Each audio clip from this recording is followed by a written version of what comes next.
இது ஃபர்ஸ்ட் மலேசியாவின் செய்திகள் உங்களுக்காக.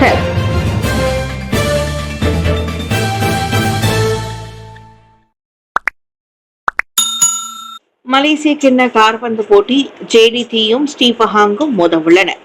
2024-2025 ஆண்டிற்கான மலேசிய கிண்ண கால்பந்து போட்டியின் இறுதி ஆட்டம் சுமூகமாக நடைபெறுவதை உறுதி செய்யும் பொருட்டு பாதுகாப்பு மற்றும் வசதிகள் தொடர்பான ஏற்பாடுகள் நிறைவு பெற்றுள்ளன.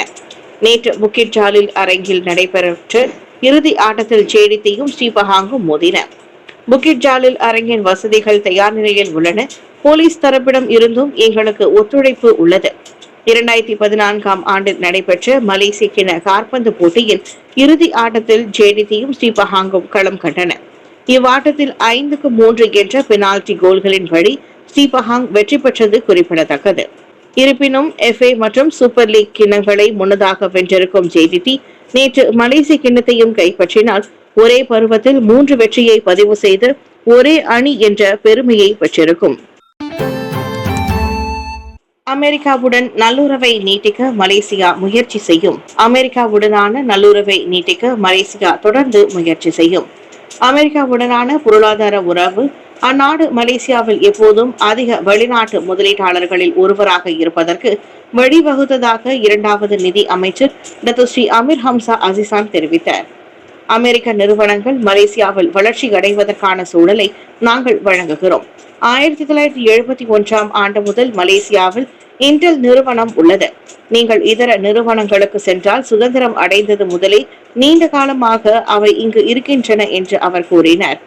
வாஷிங்டனில் வியூக மற்றும் அனைத்துலக ஆய்வு மையம் CSIS ஏற்பாடு செய்திருந்த ஆசியான் தலைமைத்துவ கருத்தரங்கில் டத்துஸ்ரீ அமீர் ஹம்சா அவ்வாறு கூறினார்.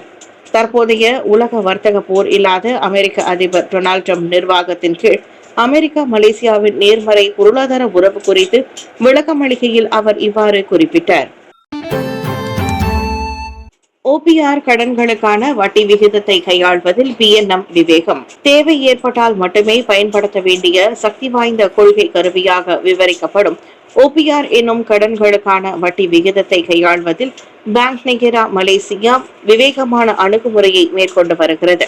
COVID-19 பெரும் தொற்றின் போது OPR விகிதம் மிக குறைவாக, அதாவது 1.75 விழுக்காடாக இருந்ததை தொடர்ந்து பணவீக்கத்தை கையாள அதன் விகிதத்தை அதிரடியாக உயர்த்திய இதர நாடுகளை காட்டிலும் PNM கவனமாகவும் கட்டம் கட்டமாகவும் உயர்த்தும் அணுகுமுறையை மேற்கொண்டுள்ளதாக இரண்டாவது நிதி அமைச்சர் டத்துஸ்ரீ அமீர் ஹம்சா சுட்டிக்காட்டினார்.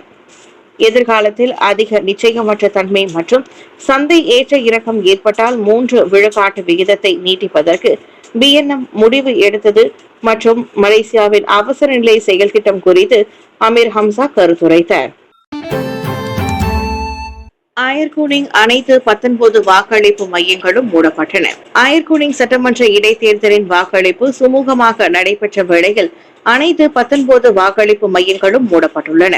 தற்போது வாக்குகள் எண்ணும் செயல்முறை மேற்கொள்ளப்பட்டிருக்கும் நிலையில் நேற்றிரவு மணி 9 அளவில் தேர்வு முடிவுகள் வெளியிடப்பட்டது. மாலை மணி 4 நிலவரப்படி 54 விழுக்காட்டு வாக்காளர்கள் தங்களின் ஜனநாயக கடமையை நிறைவேற்றி இருப்பதாக தேர்தல் ஆணையம் அறிவித்துள்ளது. இதனிடையே நேற்று நடைபெற்ற வாக்களிப்பு எந்தவொரு விரும்பத்தகாத சம்பவங்கள் இன்றி சுமூகமாக நடைபெற்றதாக பேராக் போலீஸ் தலைவர் டாக்டர் நோர்ஹிஷாம் நார்டின் தெரிவித்தார். தேர்தல் பிரச்சாரம் தொடங்கி வாக்களிப்பு தினம் வரையில் சம்பந்தப்பட்ட அனைத்து தரப்பினரும் நல்ல ஒத்துழைப்பை வழங்கியதாகவும் அவர் குறிப்பிட்டார். மிகப்பெரிய போர்க்கப்பலை அறிமுகப்படுத்தியிருக்கும் வடகொரியா. வடகொரியா தனது மிகப்பெரிய போர்க்கப்பலை அறிமுகப்படுத்தியிருக்கிறது. 5000 டன் எடையுள்ள அந்த போர்க்கப்பல் மிகவும் சக்தி வாய்ந்த ஆயுதங்களை கொண்டுள்ளது. இப்போர்க்கப்பலை அறிமுகப்படுத்தும் நிகழ்ச்சியில் வடகொரிய தலைவர் கிம் ஜான் உன்னும் அவரது மகளும் கலந்து கொண்டனர்.